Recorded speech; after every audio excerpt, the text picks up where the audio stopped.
ever been in this situation? Help! I'm bleeding! Do you know what you would do in this situation? Well, you might say, why does this matter? This matters because uncontrolled bleeding is a frighteningly common cause of death.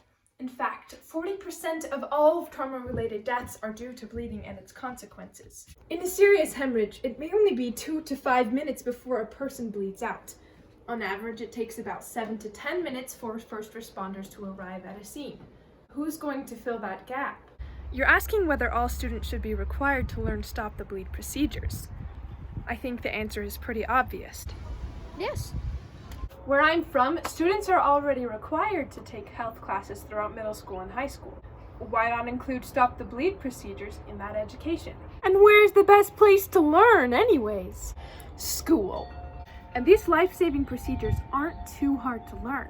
The Stop the Bleed page on the University of Utah's Emergency Management website breaks the primary principles of trauma care response into A, B, C. A. Alert. Call 911. Let them know your location and what the situation is. B. Bleeding. Find the source of bleeding. C. Compress. There are a number of methods that can be used to stop the bleeding, but they all have one thing in common: compressing a bleeding blood vessel in order to stop the bleeding.